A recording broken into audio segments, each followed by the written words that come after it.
Good morning students हमारा economics का first chapter complete हो चुके हैं। आज मैं आपको इस चैप्टर की रिवीजन करवाऊंगी टेस्ट के लिए। फर्स्ट चैप्टर है इंट्रोडक्शन टू स्टैटिक्स। तो इसमें फर्स्टली हम पॉइंट पढ़ेंगे व्हाट इज स्टैटिस्टिक्स। स्टैटिक्स होता क्या है। तो स्टैटिक्स को हम टू फॉर्म्स में डिफाइन कर सकते हैं, सिंगुलर सेंस में और प्लूरल सेंस में। Statistics, the term statistics has defined in two senses, in singular and in plural. But all the statistics do not agree on single type of definition. तो हम दोनों को ही लेके चलेंगे, सिंगल को नहीं, सिंगुलर को भी और प्लूरल दोनों को ही साथ के साथ लेके चलना। In the plural sense, it has been defined as a number of data. अगर हम प्लूरल की बात करें तो स्टैटिक्स का मतलब है नंबर ऑफ डाटा। पहले बेसिकली सुन लो, स्टैटिक्स होता है न्यूमेरिकल और क्वांटिटेटिव डाटा, जो डाटा नंबर्स की फॉर्म में होता है। जैसे मैं बोलूँ 20, 30, 40, तो ये सारा डाटा नंबर्स में है। तो ये क्या है, स्टैटिक्स। क्वांटिटेटिव डाटा और न्यूमेरिकल डाटा को हम क्या बोलते हैं, स्टैटिक्स। अगर हम प्लूरल सेंस की बात करें, in the plural sense it has been defined as number of data.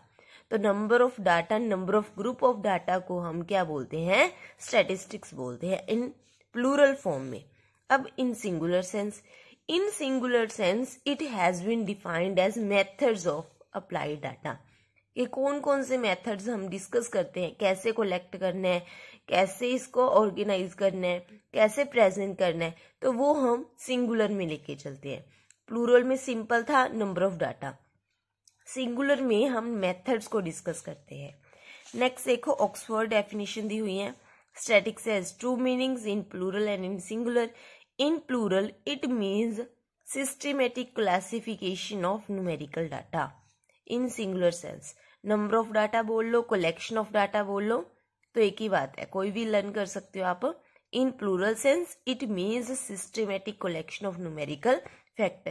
जो कलेक्ट किया गया डाटा है, न्यूमेरिकल डाटा है, उसको हम स्टैटिस्टिक्स बोलते हैं। And in the science and in the singular sense, पहले था यहां तक रजे प्लूरल में क्या बताया, कलेक्शन ऑफ डाटा। अब सिंगुलर देखो, सिंगुलर में क्या होता है, डाटा को कलेक्ट करना, क्लासिफाई करना एंड यूजिंग स्टैटिक्स। सारे मेथड्स आ जाते हैं जो मैंने आपको टूल्स करवाए हुए हैं कि कैसे कलेक्ट करना है, क्लासिफाई करना है, प्रेजेंट करना है। तो ये सारे मेथड्स किस में आते हैं, सिंगुलर सेंस में। ओके, आई होप आपको क्लियर होएगा मीनिंग ऑफ स्टैटिक्स। नेक्स्ट है रजे characteristics of statistics. Characteristics means विशेषताएं।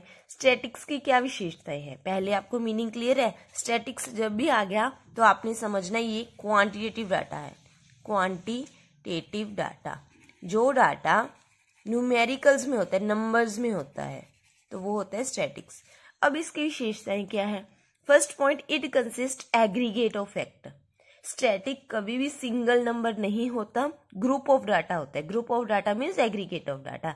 तो सिंगल वैल्यू की कोई वैल्यू नहीं होती, तो हम काफी वैल्यूज को साथ के साथ लेके चलते हैं। A single and isolated figure और लाइक 60 kg। जैसे कि हम सिंगल वैल्यू की बात करें 60 kg, तो इसकी कोई वैल्यू नहीं है। वेट ऑफ अ स्टूडेंट, एक बच्चे का वेट, वो भी कोई वैल्यू नहीं है। तो हमें क्या चाहिए, डाटा ग्रुप्स में चाहिए। Weight of students in a class, कई स्टूडेंट्स का वेट, ओके, जैसे कि 50, 65, 70 kg। तो ये क्या है, स्टैटिस्टिक्स है। मीन्स एक सिंगल वैल्यू स्टैटिक्स नहीं होती, जब डाटा ग्रुप्स में होता है तो ही स्टैटिक्स है। तो फर्स्ट फीचर क्या हुई, it consist aggregate of data. Second, affected by multiple causes.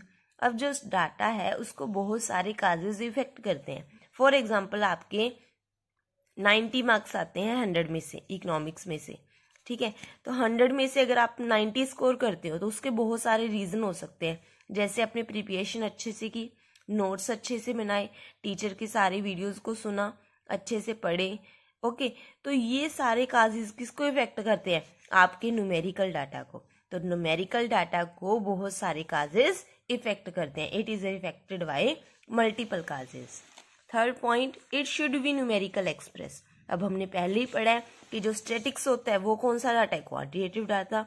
तो थर्ड पॉइंट क्या है, it should be numerical express. Statics की फीचर है कि इसको हम न्यूमेरिकली मीन्स नंबर में ही एक्सप्लेन कर सकते हैं। जैसे रिच, होनेस्टी, इनकी कोई वैल्यू स्टैटिक्स में नहीं है, तो हम नंबर्स को ही लेके चलते हैं। Fourth point, it must be numerated और एस्टिमेट एक्यूरेटली। अब डाटा को इजीली हम कंपेयर भी कर सकते हैं, एस्टिमेट भी कर सकते हैं। जैसे एक बच्चे के 90 है तो दूसरे की 80 है, तो हम उन दोनों को इजीली कंपेयर और एस्टिमेट कर सकते हैं। It should be collected in a systematic manner. इसको कलेक्ट करने के लिए हमें सिस्टमेटिकली वर्क करना पड़ता है।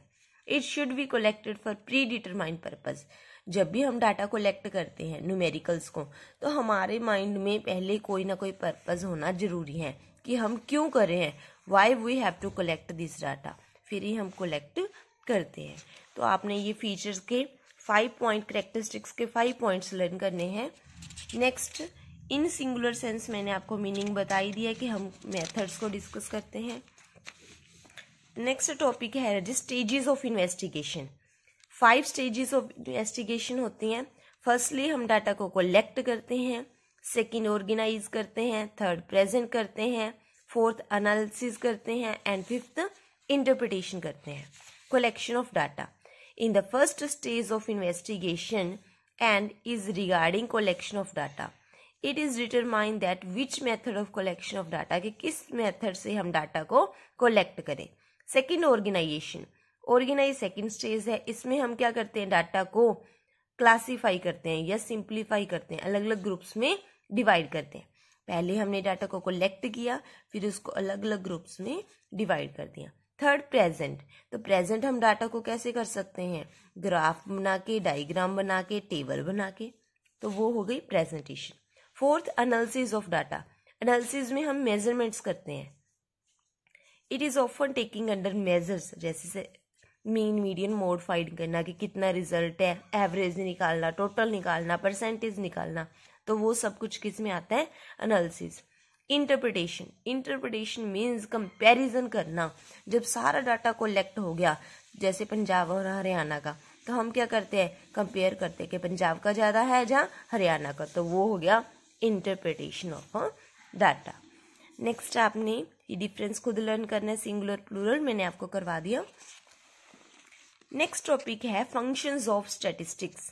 फंक्शंस, स्टैटिक्स हमारी किस किस में मदद करता है। Firstly, to present fact in definite form. अगर हमने तुम्हारा रिजल्ट शो करना है तो हम किस में शो करेंगे, नंबर्स में। तो जो न्यूमेरिकल डाटा है वो डाटा को प्रेजेंट करने में हमारी मदद करता है। अगर हम बोले ये इंटेलिजेंट है, ये कम इंटेलिजेंट है, तो वो डेफिनेट फॉर्म नहीं है। तो नंबर से हम डेफिनेटली शो कर सकते हैं कि इस स्टूडेंट की 90 है, इस स्टूडेंट के 80 है, तो डाटा को हम डेफिनेट फॉर्म में शो कर सकते हैं। Second point, precision of the fact. हम उससे मीनिंगफुल रिजल्ट फाइंड कर सकते हैं। तो मीनिंगफुल रिजल्ट हो गया कि ये वाला स्टूडेंट मोर इंटेलिजेंट है और ये वाला कम इंटेलिजेंट है। To statistics are present in definite form, so they are condensing the data in important figures. So statistical method provide a meaningful information. तो हमें इनसे meaningful result find होते हैं। Comparison, तो comparison भी आसानी से कर सकते हैं। Formulary testing, फ्यूचर के लिए पॉलिसीज फोरकास्टिंग वगैरह कर सकते हैं। तो ये आपने टॉपिक लर्न करने। नेक्स्ट टॉपिक रजे है नेचर ऑफ स्टैटिक्स। तो नेचर में आपने सिंपली लिखना है कि statics is both science and art. Science भी है और आर्ट भी है। नेक्स्ट रोल आपने नहीं करना इस चैप्टर का। लास्ट टॉपिक है इस चैप्टर का लिमिटेशंस ऑफ स्टैटिस्टिक्स, कमियां। स्टैटिक्स की क्या क्या कमियां हैं। फर्स्टली हमने पढ़ा था कि स्टैटिक्स का मीनिंग है क्वांटिटेटिव इंफॉर्मेशन। अब ये क्वालिटी को तो लेके नहीं चलता, होनेस्टी, रिच, पुअर सबको इग्नोर करता है। तो ये एक इसकी कमी है, लिमिटेशन मीन्स कमियां। तो स्टैटिक्स की क्या कमी है कि ये क्वालिटेटिव एस्पेक्ट को नहीं लेके चलता। इट डज नॉट इंक्लूड नहीं करता किसको, हेल्थ कितनी अच्छी है, रिच पुअर क्या है, कुछ मायने नहीं रखता, सिर्फ न्यूमेरिकल डाटा को ही लेके चलते हैं। Second point, it does not deal with individual item. Single item के साथ डील नहीं करता। ये ग्रुप ऑफ आइटम के साथ ही डील करता है। हमने फर्स्ट पॉइंट में उधर पढ़ा था कि it is aggregate of data, तो एग्रीगेट मीन्स ग्रुप को लेके चलते हैं, सिंगल वैल्यू को नहीं लेके चलते। It does not despite entire story of phenomena, पूरी स्टोरी को फिनोमिना को शो नहीं करता।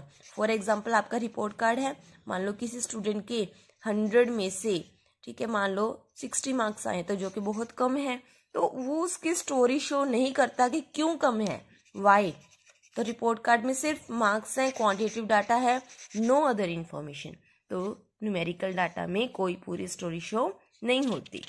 तो ये है लिमिटेशंस, आपने 4-5 पॉइंट्स लर्न करने हैं। नेक्स्ट जो बुक वर्क दिया हुआ है ये भी आपने अच्छे से लर्न करना है, क्योंकि इसमें से भी टेस्ट आएगा। बुक वर्क में वेरी शॉर्ट क्वेश्चंस हैं, मल्टीपल चॉइस क्वेश्चंस हैं, थर्ड फिलिप्स ली हुई हैं, फिलिप्स के बाद है fourth point D true false.